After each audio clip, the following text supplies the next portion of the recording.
You are now tuned into Flipping the Birds, a Philly Sports Network podcast. What's going on, Eagles fans? Welcome all to another episode of Flipping the Birds.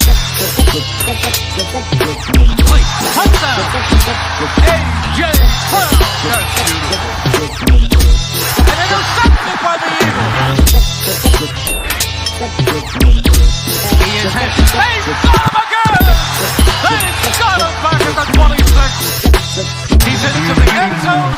Touchdown, Eagles.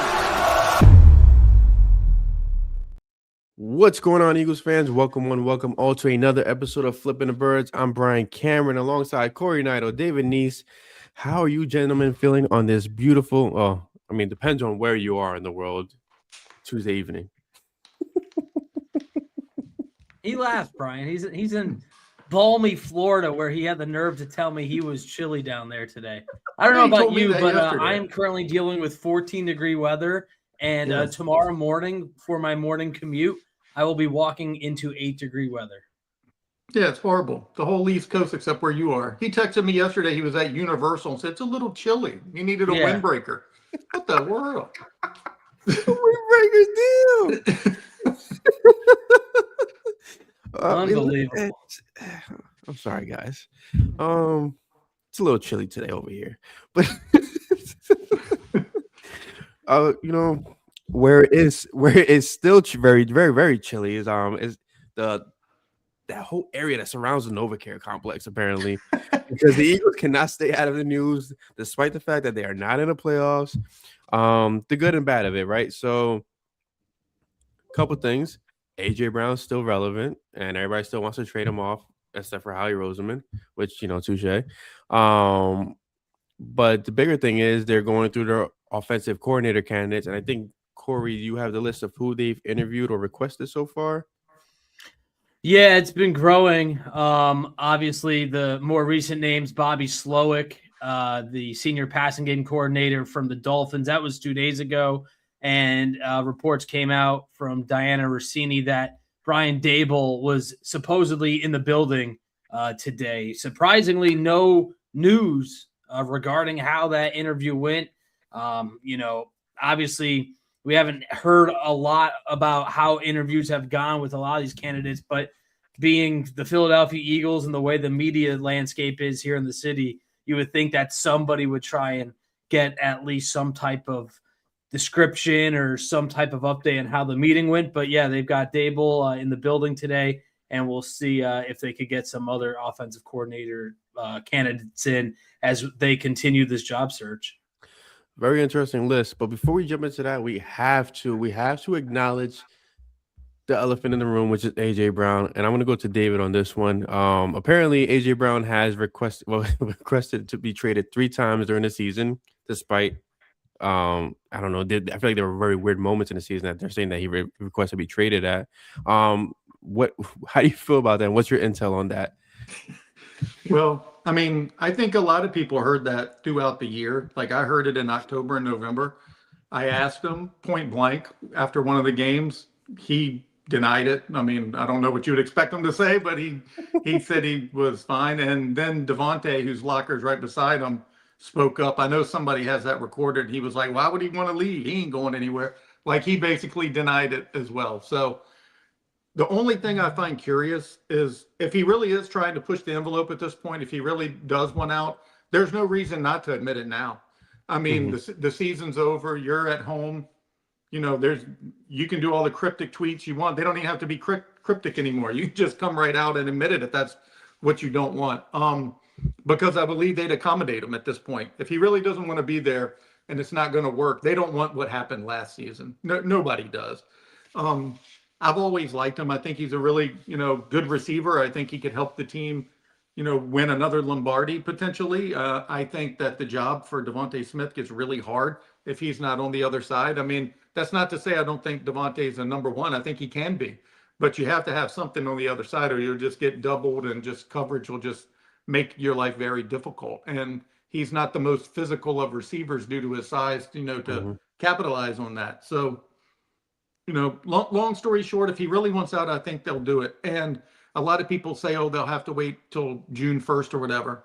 Likely, but they don't have to. Jeff Lurie doesn't care about the $46 million. He cares about winning. And if you really want to be over and done with it, you pay it all in one year. You don't spread it out. You just get it over with, be done with it, and go on with your life. And you could get a draft pick this year for the 2026 draft to make an impact this season. Because if you wait till June, you're obviously not getting a draft pick until 27 at the earliest. Does nobody find it a bit odd that in Jalen Hurts' last presser, he mentioned that him and AJ spoke and that they're in a great place? Wouldn't it be completely a complete 180 if they go ahead and trade AJ with their QB vouching for him? Although, at that same breath, he did not vouch for Kevin Petula. Right. Yeah, I think so. I mean, I'm in the minority here. I think trading AJ Brown would be a mistake unless, as David said, minority. I think we all think it'll be mistakes. Yeah, I mean, I don't want to deal. The three of us here, but if you hear other people, you read people's opinions on Twitter, on X, you hear some of the insiders. I mean, ESPN put out a prediction piece on trades, and AJ Brown is the second one, and he is projected to go to the Bills in that article. Other NFL scouts listed potential fits to be back with the Titans, Cleveland, San Francisco, and Las Vegas. So I don't know what they're going to do. I think Jason Kelsey made a good point earlier in the week on WIP. He kind of said, hey, take a step back, take a breather, reassess, see how you feel after you kind of step away from the constant frustration, because there's no doubt AJ Brown was frustrated. As David mentioned, he talked about it in the first few weeks of the season in October, November. He said that they weren't going to be able to sustain the way they were winning, and he was true.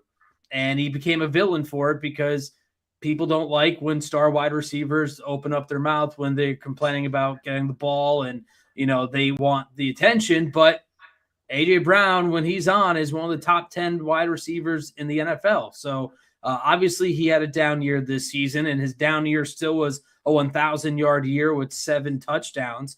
And I think that the Eagles are going to have to make a tough decision. Now, it's a shame because it's been a great 4 years with A.J. Brown. They went to 2 Super Bowls. He helped them win 1.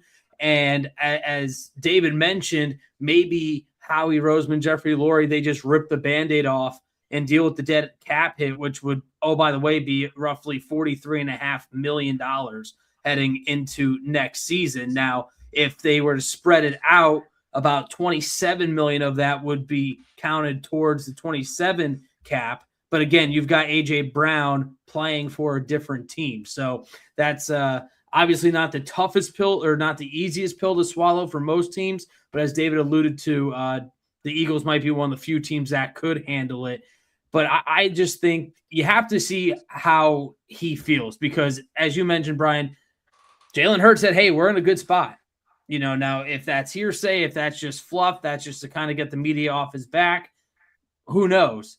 But I think it's going to come down to what A.J. Brown really wants. Does he even believe in Jalen Hurts? Because it certainly seems that he is more focused on now becoming a Hall of Famer. He's got his ring.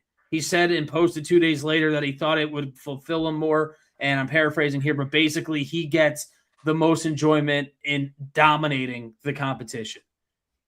If you're only putting up a little over 1,000 yards per season, he's 29. The math won't be mathing for A.J. Brown, and he might want to go to a higher octane offense. Now, if they bring in a really good offensive coordinator, maybe that changes it. But again, I think they have to put the ball in A.J. Brown's court and exactly see how he feels. I think you nailed it right there. And that might be why you haven't heard anything. He might be waiting to see who they do bring in. Because if he's going to be option one like he was in 2022, there's really no reason to leave. And as far as what you said about Jalen Hurts, from my time covering the Eagles, I can assure you that man says nothing without intent. If he said that, it was for a reason.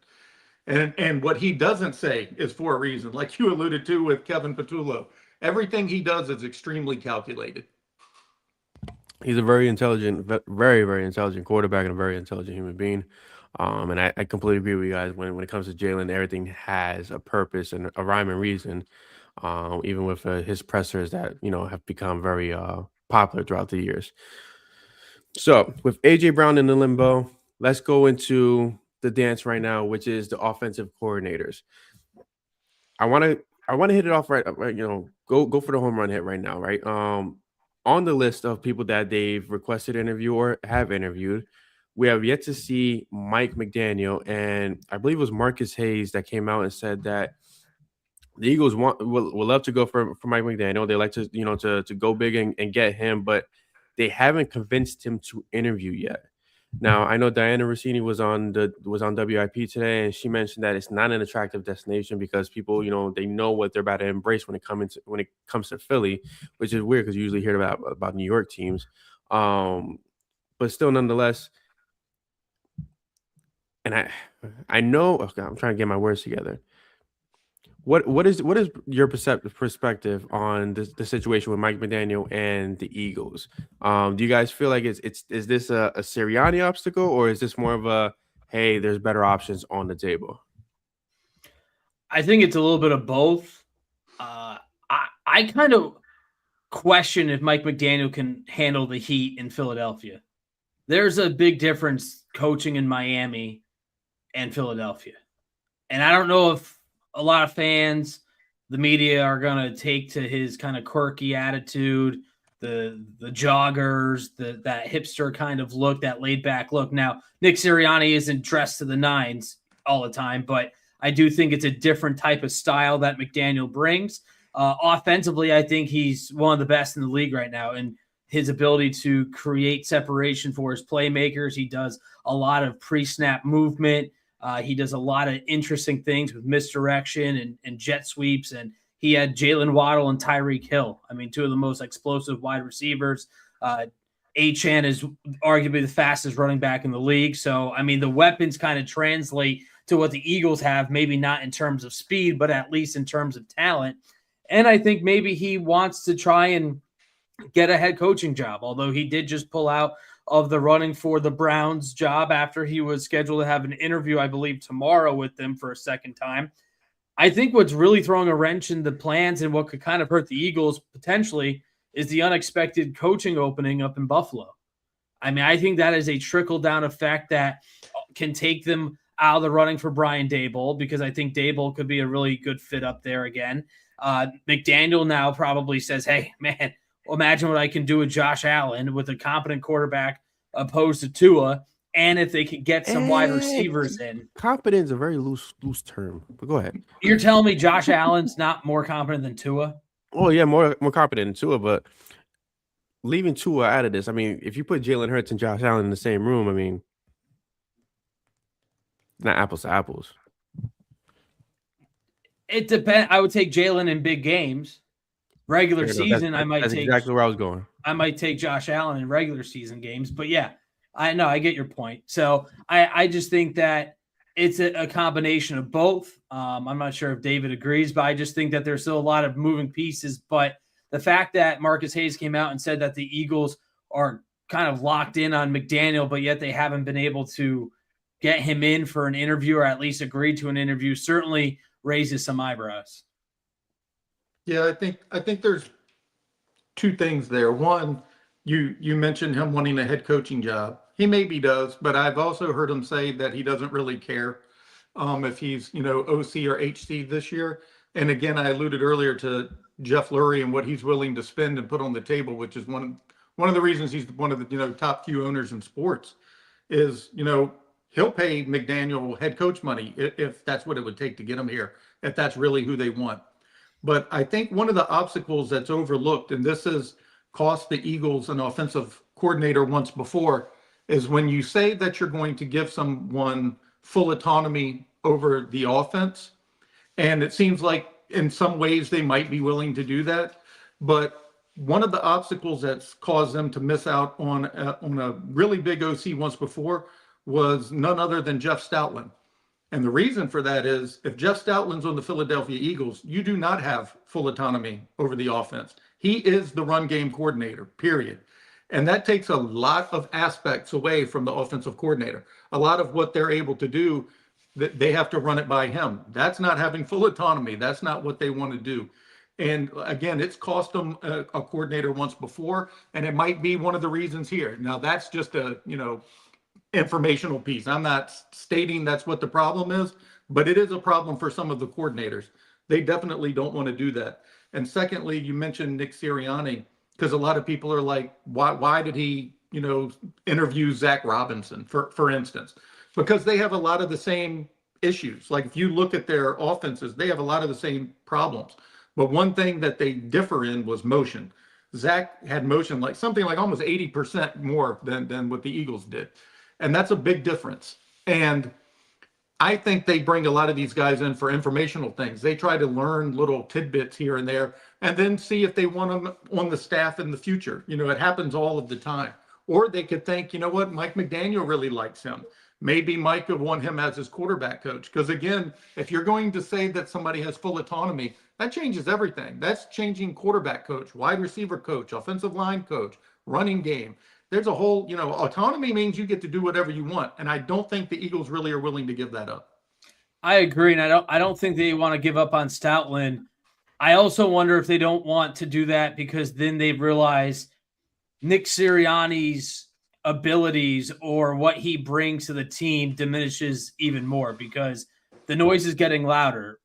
Hey, if you get an OC that has full autonomy, then what is Nick Sirianni being paid to do?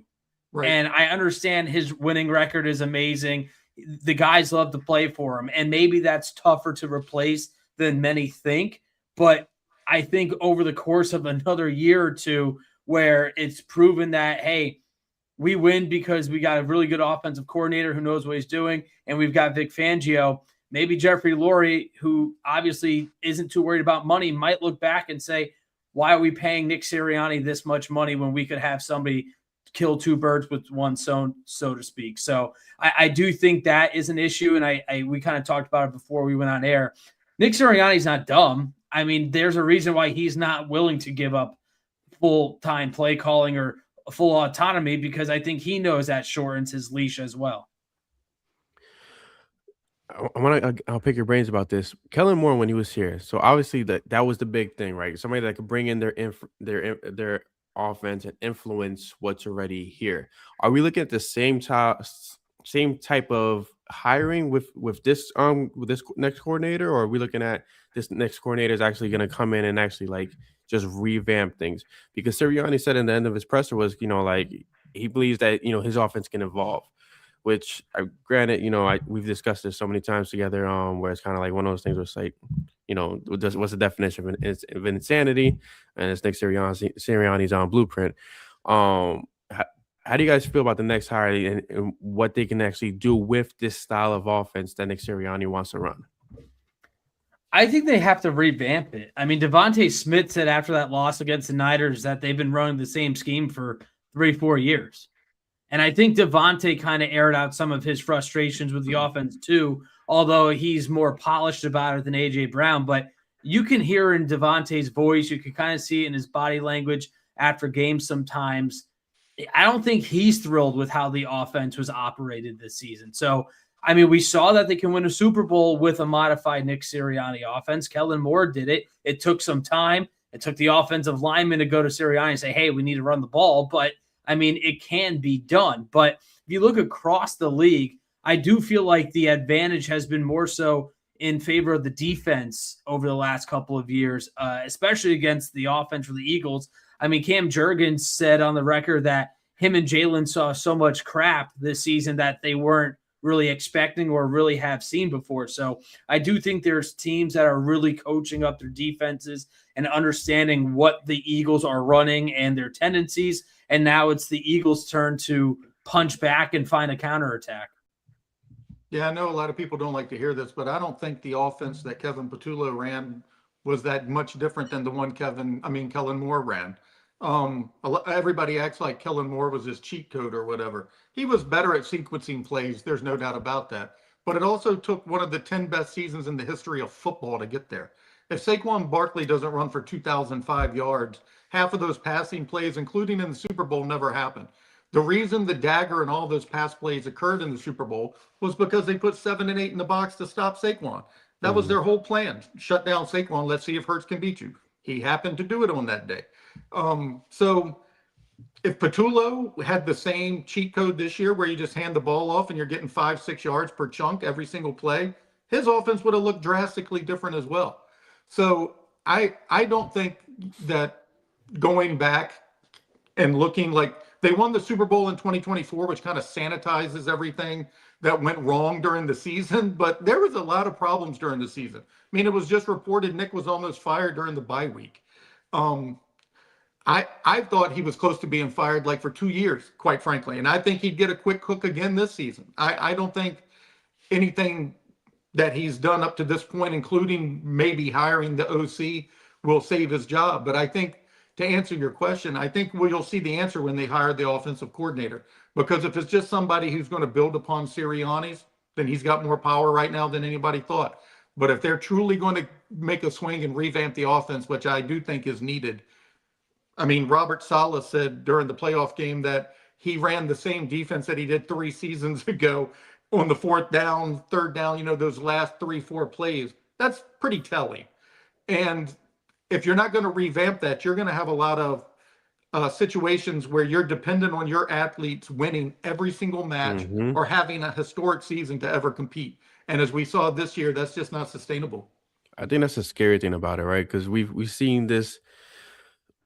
We've seen this offense for the last about 6 years at this point. Right now, we've seen Shane Steichen do great things. We've seen Kellen Moore. We've seen Brian Johnson look baffled. We've seen Kevin Patullo completely collapse with it.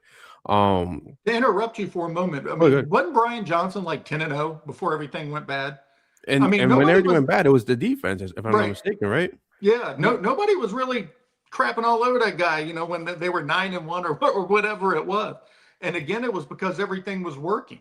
But as soon as it goes bad and you're under the microscope, every single tendency that you repeat, every single thing that you've done wrong, suddenly, is in big, bold Times Square advertising how horrible you've been. But especially in Philadelphia, especially out there.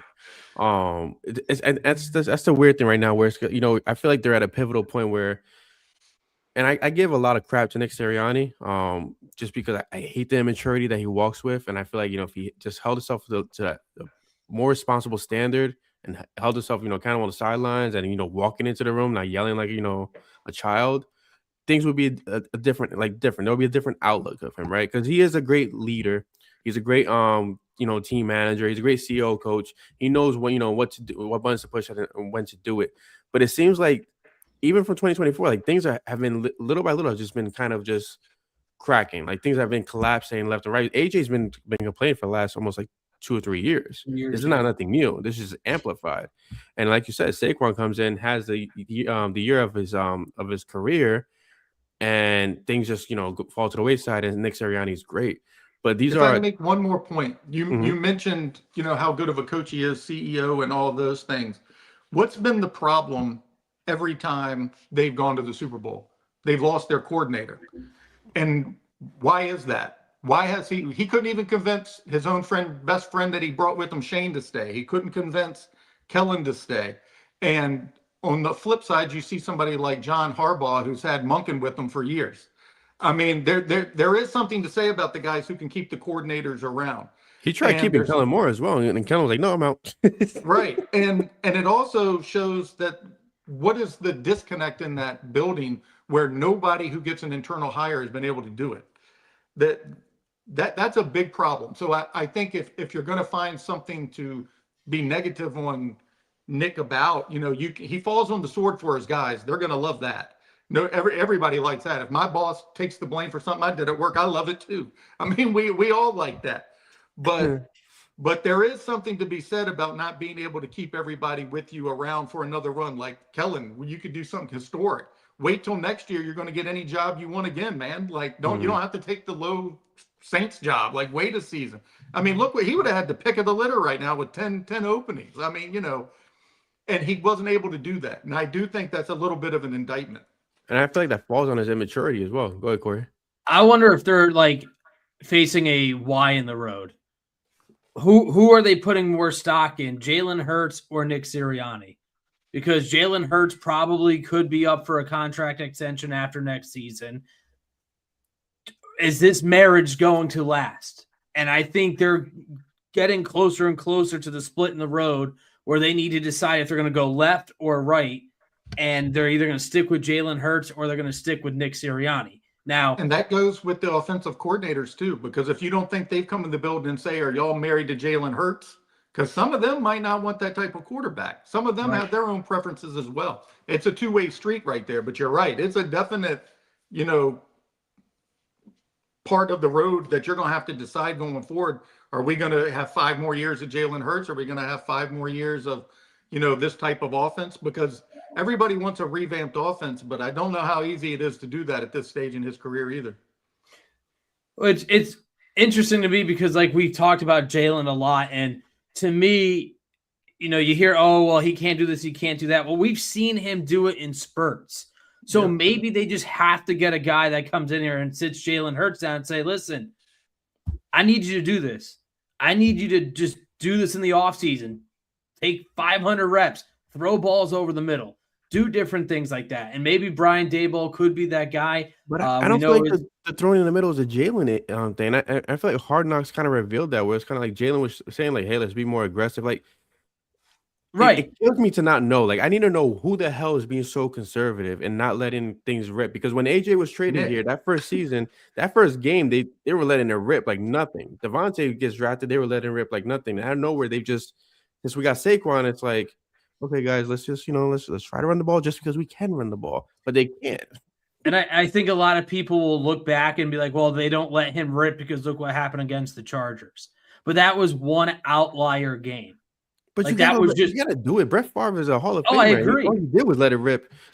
I agree. I mean, that's how the Niners beat the Eagles. They still let Brock Purdy rip, even though he threw 2 interceptions.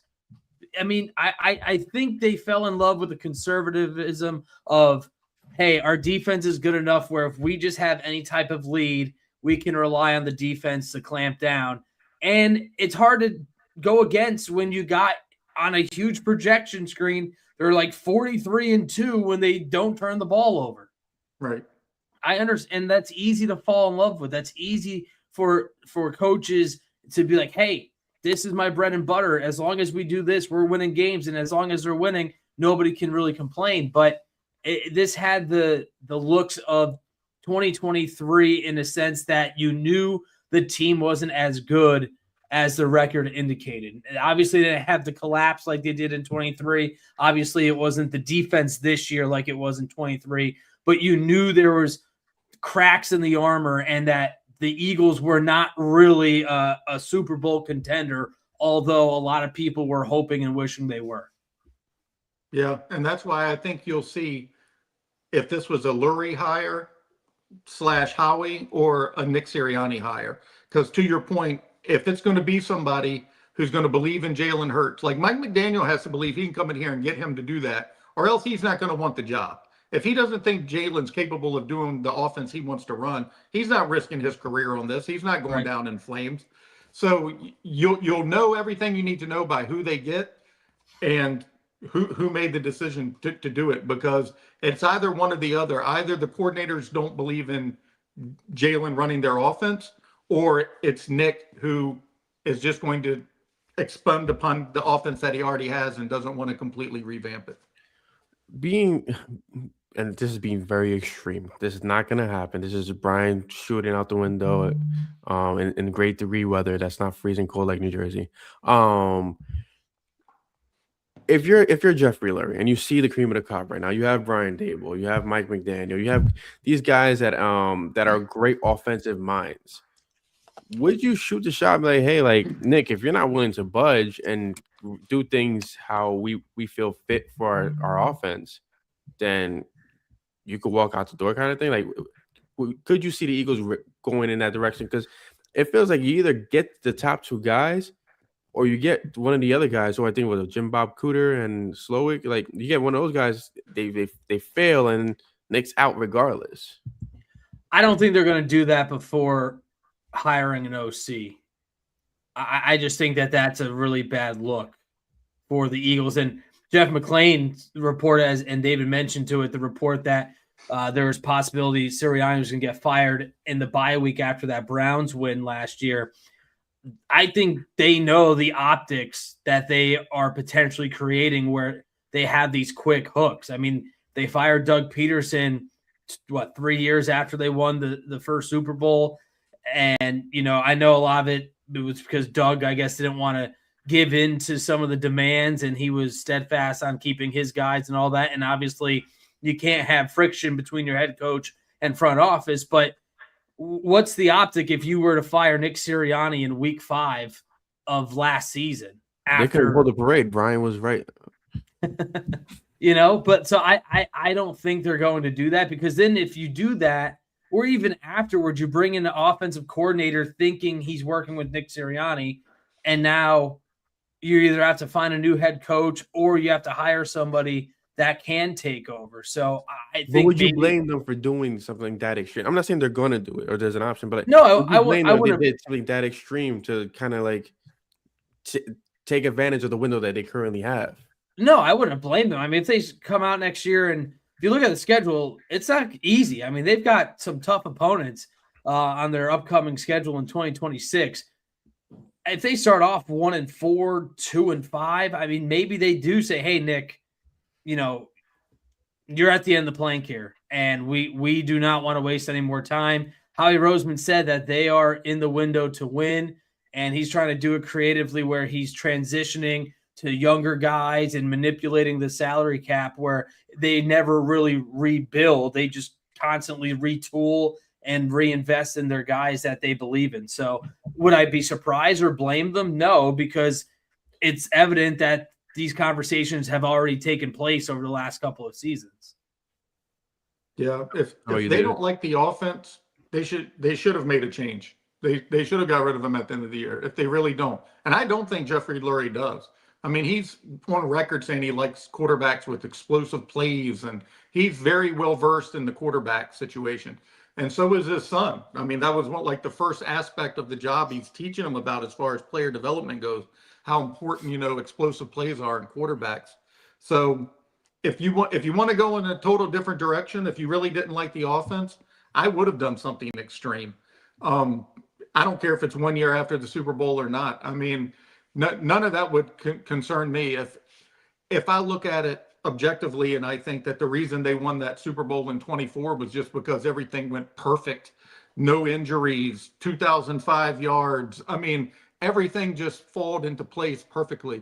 And if I truly believe that that's what it would take to win again going forward, I'd have just ripped the Band-Aid off, like mentioned earlier, and just made a different change. And the only way you can do that at this point is to make a radically different hire for offensive coordinator, like someone like Mike McDaniel or Charlie Weiss Jr., who just has radically different offensive minds than what we've seen in that building.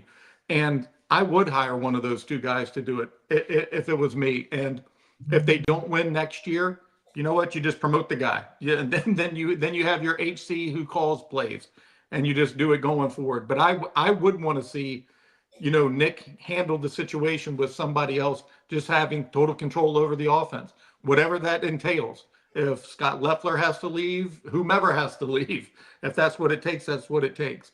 But I would like to see him do something like that at, the OC position, because I think it's the only way you're going to truly see any changes happen, because if they just get more of the same, I would expect more of the same in 2026. And again, that's not to say they can't win, but man, does everything have to go perfect for it to happen. Mm-hmm. Did you guys find it odd that Howie Roseman, unprompted, just defended Nick Sirianni at the end of the season press conference? Nobody asked him. Elite. Yeah, he used the word elite 4 or 5 times. Nobody asked him. Nobody was pressing, hey, what's Nick's future? And he just kind of came out and said that. And I don't know, maybe I'm reading too much into it, but I just thought it was a little strange to say that without a different meaning other than, hey, we're trying to build confidence and we do believe in Nick Sirianni and what he can do. I just thought that was a little odd. He was a cheerleader. I once tweeted out on Twitter, and I got crucified for this statement by so many people. But I said that Nick Sirianni at some point will become the downfall of Jeffrey Lurie and Howie Roseman. And when you say that about Howie, right, I personally think, everybody knows Howie's not going nowhere. But a lot of head coaches don't want their GM calling all the shots. That was a big issue with the Doug Peterson era, where Howie was calling a lot of shots of the roster and doing things a little unorthodox, and it was leaking out. Then you have John Harbaugh, who gets hired by New York, and apparently just reports to John Mara, skips over Joe Shane, and he's Joe Shane's panicky about it now. Like, I think Howie's just trying to avoid that kind of situation. And that's another obstacle that's thrown in the way, where it's kind of like, if they did get rid of Nick, then what head coach is going to come here and actually be like, hey, like, no, I report to you, Howie Roseman, as opposed to Jeffrey Lurie.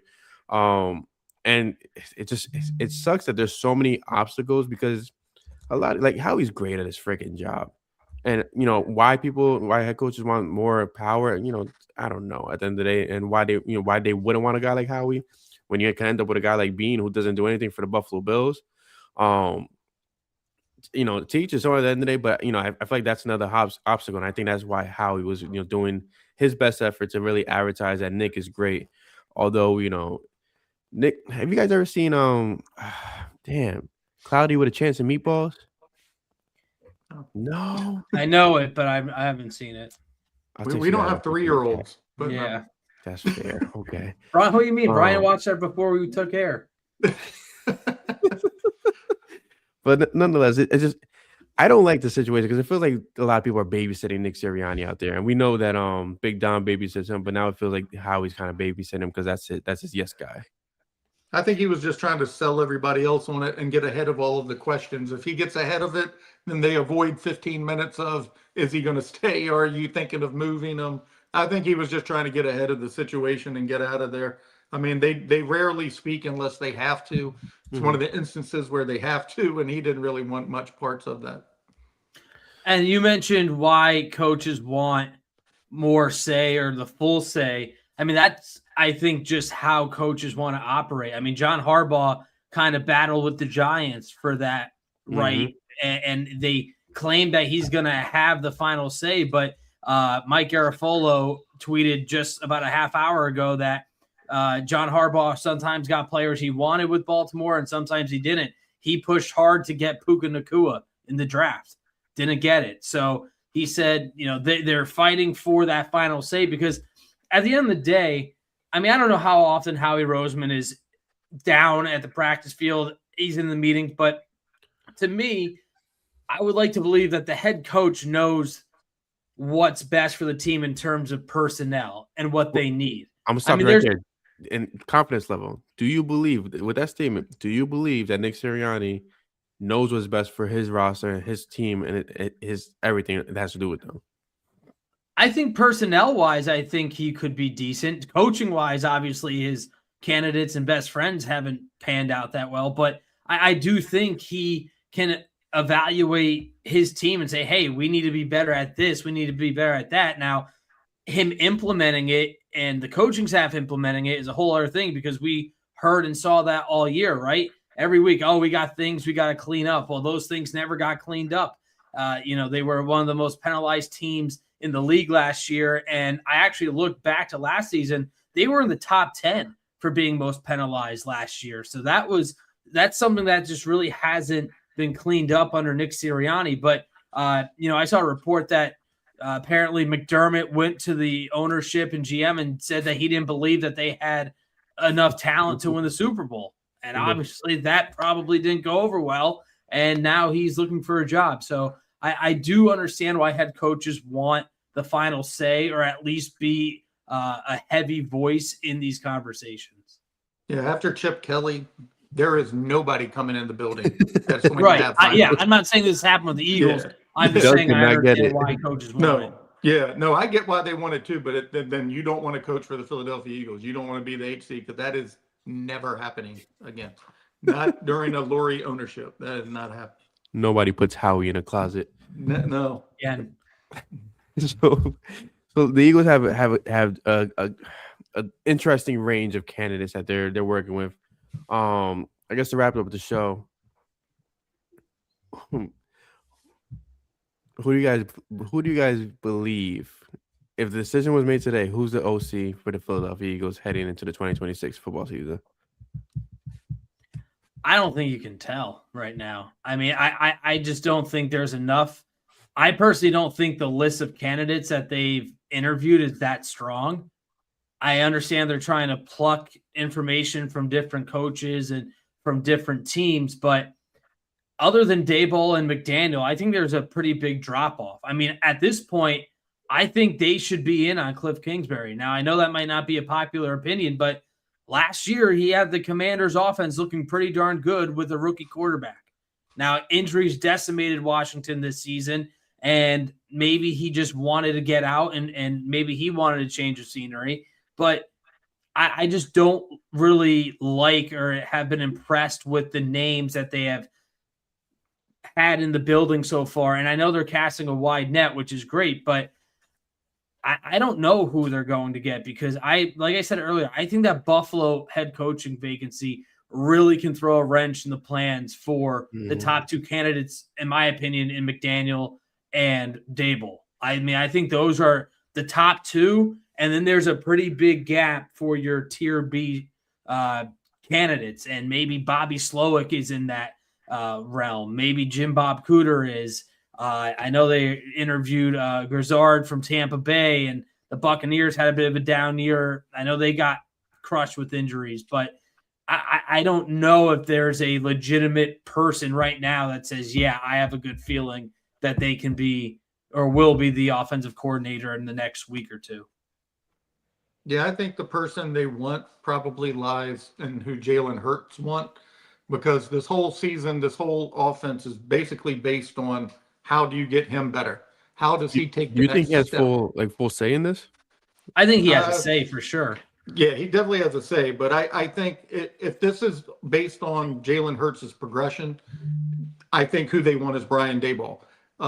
There's multiple times and instances where Jalen Hurts has referred to him like a father figure. He likes him. He's close. He credits him for teaching him almost everything. And his father was a coach. Like he learned a lot of things from his father, and he still credits Daboll for a lot of his development. So I do think he's probably their top candidate who they want. Corey mentions the Buffalo job, which does muddy things for Brian Daboll. But one of the two, if they don't, I guess, elevate their own OC, Joe Brady is a great candidate. And I think Joe Brady, Charlie Weiss Jr., and Mike McDaniel are the three. If you're going to try to make offensive changes, that's the direction you go. If you're allowing Jalen Hurts and Nick Sirianni to have the most say, it's probably Brian Daboll. And I think a lot of people are putting too much stock into the whole, well, Jalen Hurts got benched in the national championship and Daboll was the offensive coordinator. That's Nick Saban's overall decision. So, I mean, like, I understand Daboll is the OC and maybe he suggested that to Nick Saban, but at the same time, you're there to win a national championship in real time. So, and as David mentioned, clearly there's no hard feelings with the way Jalen Hurts has spoken about his former OC in the past. So I agree with you. I think Joe Brady will be a hot commodity, though, and I think he kind of falls under the category of Mike McDaniel and even Daboll here, where they might look for a head coaching job first. But I think what stands out to me the most, I don't know if we mentioned it, Mike McDaniel reportedly said he would rather be an offensive coordinator in a better situation than be a head coach in a worse situation. For the issue, he has yet to interview, and apparently he's actually coming close to making a decision, which I find very odd. Either they interviewed with him and it hasn't been reported, or he's truly just not. He's treating the Eagles like COVID. And David might have nailed it on the head. McDaniel knows how to scheme an offense. And maybe he's sitting there and saying, you know what? No, like, I don't think my offense will work with Jalen Hurts. And as David mentioned, these coaches have a reputation on the line too, because if they completely sink, well, now they just put themselves back a year or two to get where they ultimately want to go, because now they have to once again prove their worth in the NFL. And it's just a never-ending cycle. So I don't blame McDaniel if that's how he believes. I'm interested to see if he ends up interviewing, considering Marcus Hayes reporting that the Eagles are circling in on him, but hard to circle in on a guy if you can't even get him into the building. Yeah, I mean, you see how cutthroat the business is. 10 head coaching positions this year. Mm-hmm. The average OC lasts 2 seasons in the NFL. I mean, it's tough. And like you said, if McDaniel doesn't believe this is the perfect fit, you don't want to go from HC to OC to where you headed. I mean, you're going in the wrong direction quick. You'd have to be a big believer. And you might not have final say on roster, but you definitely want autonomy over your offense when you're a guy who's trying to elevate his stock again to become a head coach at a better job. Like if he doesn't see any of these positions what he wants. I think the only other job in my mind that would be as competitive with the Eagles is the Tampa Bay Buccaneers. I could see somebody wanting that job. They have a lot of offensive weapons. You would have full autonomy. Todd Bowles has been a genius defensively over the years, and you'd have a pathway to be a head coach because Bowles has basically intimated he does this. He's not into this for many more years. So McDaniel could go there, be OC for 2 years, and then run the whole thing. And Tampa, historically, as we've just seen, Todd Bowles has one of the longest standing jobs in the NFL. They're not a team that's going to yank you quick, and that's a lot of security for somebody like Mike McDaniel. And then when you're looking at the Eagles, as we've just mentioned, we'll get rid of somebody in 2 seasons after winning a Super Bowl. That might not be the most pleasant destination in your mind either. Well, hopefully they look at Kellen Moore's track record and Shane Steichen and say, hey, like, these guys, they got ousted by the last teams, and then by the Chargers, they came here, won Super Bowl, and then they did their thing. Shane didn't win a Super Bowl, but had a Super Bowl appearance. Yeah. But I think that works with guys who haven't been a head coach before. I don't know if it works with a guy like Mike McDaniel. That makes a lot of sense. I would love the hipster in Philly. I think it'll be great. I think it'll cause a chaos within the very stale at times Philadelphia media. I think it'll be a nice ripple effect and a necessary voice in that locker room. But it's gonna be interesting to see for the next couple of days to see how things kind of pan out. We didn't get much news, like Corey mentioned, about the Brian Daboll interview today. So hopefully some things start to leak out about that. But yeah, we'll keep you guys in tune and in sync with everything that's happening in Philadelphia. Please, if you're tuning into our channel right now, be sure to like, subscribe, and comment. If you guys want to comment about Corey's hair, my bald head, whatever the case may be, or the fact that David is very impressively been a vegetarian for 30 years, which is admirable, because I don't know how you avoid steak for that long. But nonetheless, we appreciate you guys for jumping on and listening to us banter. We'll be back next Tuesday at 7:30 p.m. Until then, we're flipping the birds. I'm Brian Cameron alongside Corey Neidl, David Neese. Go Birds.